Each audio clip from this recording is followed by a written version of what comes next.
بسم اللہ الرحمن الرحیم۔ معزز سامعین گرامی، یوٹیوب کے چینل گولڈن بک میں خوش آمدید۔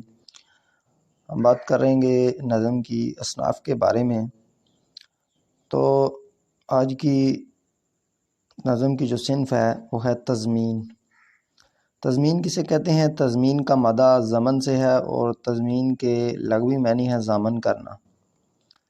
اصطلاح میں کسی شاعری کے مصرعے یا شعر کو اپنے کلام میں داخل یا چسپاں کرنا تضمین کہلاتا ہے۔ معنی کیا ہے؟ ضامن کرنا۔ اور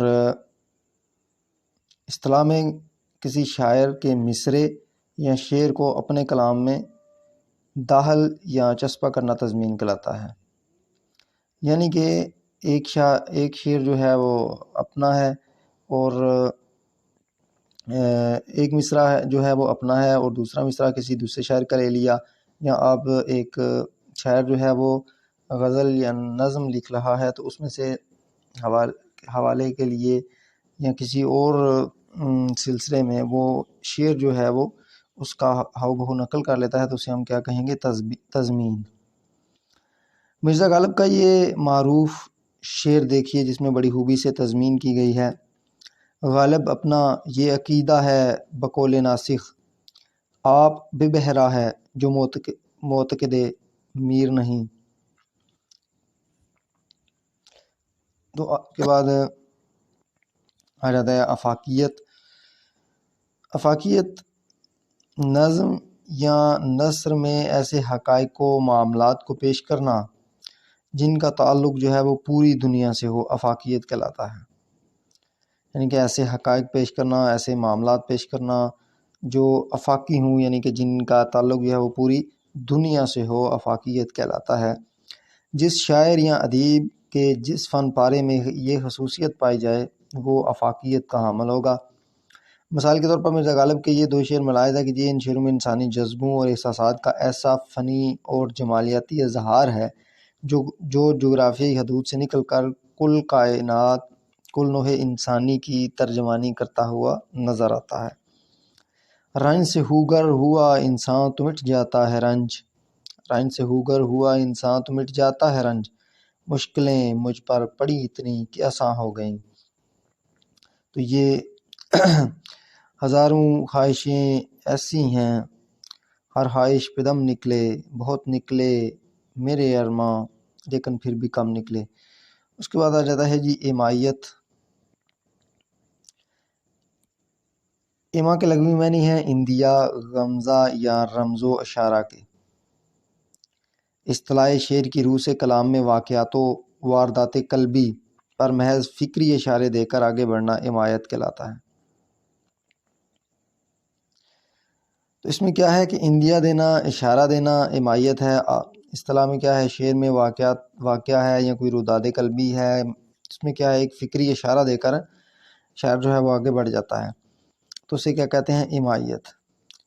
لیکن یہ اشارے کنائے اس قدر تخلیقی اور شعلہ پرواز ہوتے ہیں کہ تربیت یافتہ ذہن کا خرمن خیال بڑھ اٹھتا ہے اور پردہ شعور پر ایسے واقعہ کا پورا نقشہ ابھر آتا ہے۔ مثلا شعر ہو، ملاحظہ کیجیے، گر کرے ایما ذرا وہ مست ناز، طائف میں خانہ ہوں اہل حجاز۔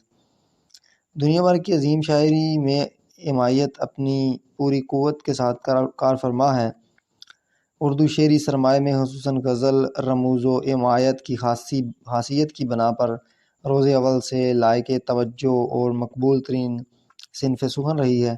جدید شاعر بھی اپنے کلام میں امایت سے کام لیتے ہیں۔ اس کے بعد آ جاتا ہے جی خارجیت۔ خارجیت داخلیت کی ضد ہے۔ خارجیت کے معنی ہے ظاہر داری، ظاہر پرستی۔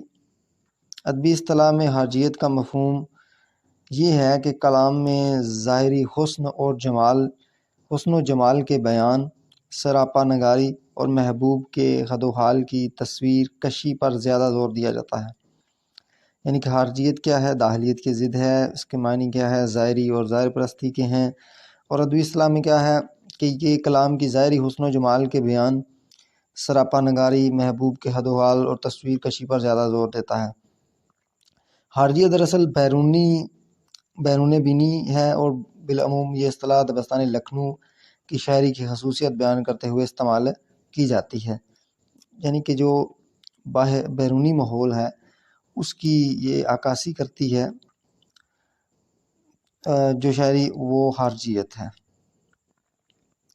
اب داخلیت کیا ہے؟ داخلیت خارجیت کی ضد ہے۔ داخلیت کے معنی باطنی اور داخلی کیفیات کے ہیں۔ کلام میں قلبی واردات، نازک احساسات اور لطیف جذبات کو پیش کرنا داخلیت کے زمرے میں آتا ہے۔ اب یہاں کیا ہے کہ دل کی واردات بیان کی جا رہی ہے، نازک احساسات بیان کیے جا رہے ہیں، لطیف جذبات پیش کیے جا رہے ہیں۔ اور خارجیت میں کیا تھا کہ وہ محبوب کی سراپا نگاری اور جو بیرونی جذبات ہیں یا بیرونی احساسات ہیں ان کے بارے میں بات کی۔ تو